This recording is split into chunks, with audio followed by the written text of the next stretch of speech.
اپنی امت کو وصیت کرتے ہوئے فرمایا سددو کہ تم میانہ روی اختیار کرو، تم اعتدال کی راہوں پہ گامزن رہو۔ فرمایا کہ یسرو ولا تعسرو، بشرو ولا تنفرو، چار چیزیں ارشاد فرمائی۔ کہا لوگوں کے لیے آسانیاں پیدا کرو، مشکلیں پیدا نہ کرو، لوگوں کو خوشخبری دو، لوگوں کو نفرت نہ دلاؤ۔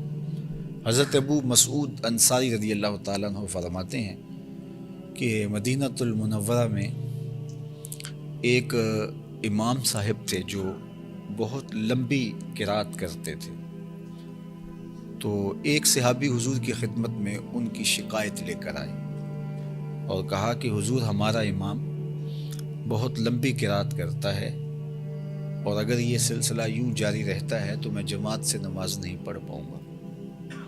تو آقا کریم علیہ الصلوۃ والسلام شدید غصے میں آئے، بلکہ حضرت ابو مسعود انصاری رضی اللہ تعالیٰ عنہ فرماتے ہیں کہ واعظ کے باب میں نے زندگی میں حضور کے چہرے پہ اس طرح غصہ کبھی نہیں دیکھا تھا۔ تو آقا کریم علیہ الصلوۃ والسلام نے فرمایا انکم منفرون، تم لوگوں کو جو ہے وہ متنفر کر رہے ہو۔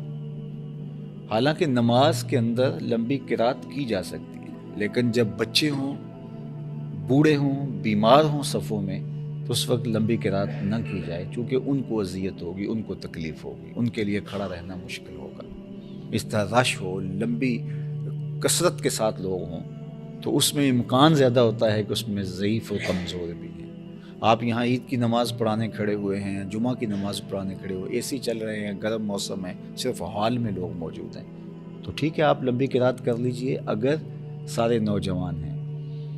لیکن اگر باہر لوگ دھوپ میں بھی کھڑے ہوئے ہیں، رش اتنا ہو گیا ہے، تو آپ جو معمول کی قرات کرتے ہیں اس سے بھی مختصر کیجئے۔ آپ یہ نہ سوچئے کہ میں یہاں کھڑا ہوں اور میں تو 15 منٹ کی نماز میں بھی، لیکن وہ جو دھوپ میں صفیں بچھائے کھڑے ہیں اور گرمیوں کی دھوپ ہے تو وہ ان کا خیال کیجئے۔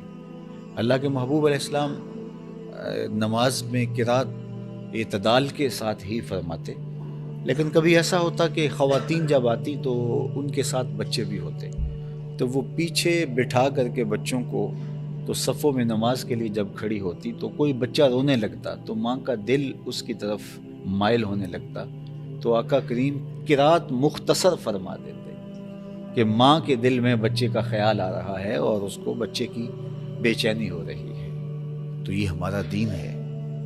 ہم کہتے ہیں نہیں آپ جو مرضی کریں، ہم تو ایسے کریں گے، تو یہ لوگوں کو متنفر کرنے والی بات ہے، لوگوں کو دور کرنے والی بات ہے۔ امام زہری کہتے ہیں کہ میں حضرت امام زین العابدین کو ملنے گیا، یہ وہ زمانہ تھا کہ جب امام زین العابدین کے ہاتھوں میں ہتھ کڑیاں اور پاؤں میں زنجیریں ڈالی گئی تھی، دوبارہ جب عبد الملک کے زمانے میں، مروان کے زمانے میں تکلیفیں اٹھائی گئیں اور ان کو اذیتیں پہنچائی گئی، تو کہا کہ امام زہری کہتے ہیں کہ میرے ضبط کے بندھن ٹوٹ گئے، مجھ سے برداشت نہ ہوا۔ جو ہی میں گیا اور دیکھا کہ ان کے ہاتھوں میں ہتھ کڑیاں ہیں اور پاؤں میں زنجیریں ہیں، تو میں بے ساختہ رو دیا۔ تو کوئی تشفی کا، تسلی کا کلمہ میں ان کے لیے کہتا، لیکن امام زین العابدین میری طرف دیکھ کر کے فرمانے لگے زہری کیا ہوا؟ میں نے کہا حضرت آپ نے کربلا میں تھوڑے دکھ دیکھے تھے، یہ کچھ رہ گیا تھا کہ آپ کو اب بھی زنجیروں میں جکڑ دیا جا رہا ہے؟ تو فرمایا یہ زیادہ دیر نہیں رہیں گی، اور دوسرا فرمایا ہم اللہ کی تقدیر پہ راضی ہیں، اگر میں چاہوں تو یہ زنجیریں ٹوٹ جائیں، اور آپ نے جھٹکا دیا تو وہ زنجیریں ٹوٹ گئیں، ہم اس کی تقدیر پہ راضی ہیں۔ یہ چاہتے تھے کہ لوگوں کا اہل بیت کے ساتھ جو محبت کا رشتہ ہے وہ کمزور ہو جائے، لیکن کیسے ہو سکتا ہے؟ یہ حضور کا خون ہے، اس کے ساتھ محبت کا ربط کیسے ٹوٹ سکتا ہے، کیسے ختم ہو سکتا ہے؟ شاہی جلالت کے باوجود لوگ ان کی پرواہ نہیں کرتے تھے، اور اہل بیت کے لیے لوگوں کی آنکھیں فرشیرہ ہوتی تھی۔ حشام بن عبد الملک بنو امیہ کا بڑا تگڑا حکمران گزرا ہے، یہ حج کرنے کے لیے آیا، وہاں جب پہنچا تو اس کا جی چاہا کہ میں حجر اسود کو بوسہ دوں۔ اس کے دوست بھی تھے ساتھ، آیان سلطنت بھی تھے، شاہی تم تراک کے ساتھ پوری شان کے ساتھ آیا، شہزادہ تھا تو اس کا انداز بھی اس طرح کا تھا، لیکن رش اتنا تھا، وہاں کون دیکھتا ہے کہ میرے پیچھے کون ہے، شہزادہ ہے، کسی نے راستہ نہ دیا۔ تو یہ ایک سمت کھڑا ہو گیا حجر اسود کے سامنے مطاف میں کہ رش کم ہوتا ہے تو میں حجر اسود کو بوسہ دیتا ہوں۔ اتنے میں طواف کرتے کرتے امام زین العابدین بھی حجر اسود کے مقابل آئے، اور جو ہی وہ حجر اسود کے مقابل آئے تو ان کی رفتار تھوڑی سی مدھم پڑی، اس خیال کہ میں حجر اسود کو بوسہ دوں، تو لوگوں نے راستہ چھوڑ دیا۔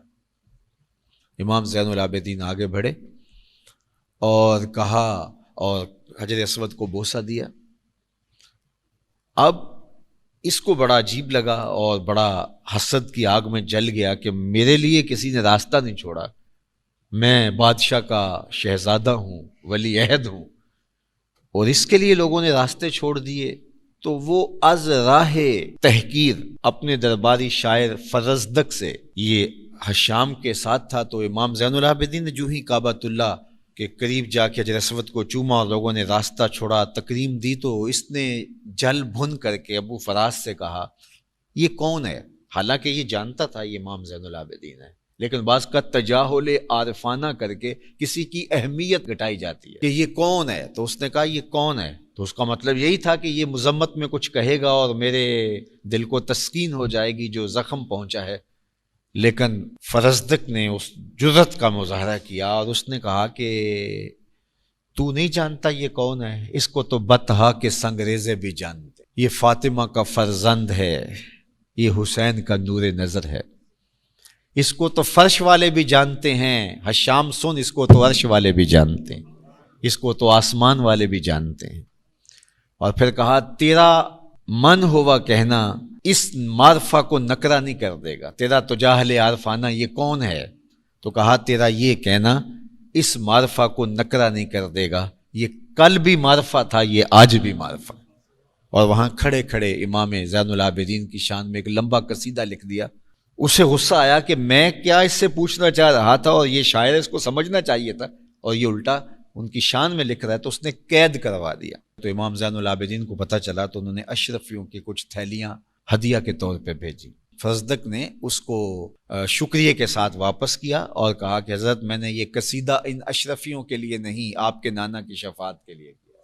اللہ اکبر۔ آپ نے فرمایا کہ ہم جس کو دے دیں واپس نہیں لیتے۔ تو یہ تھی پذیرائی، اور اس پذیرائی کو ختم کرنے کے لیے کوشش ہوتی رہی، لیکن یہ عزت اہل بیت کرام کو جو دی گئی ہے یہ حضور کی نسبت سے دی گئی ہے، یہ فرزند ہیں، خون ہے رسول صلی اللہ علیہ وآلہ وسلم کا۔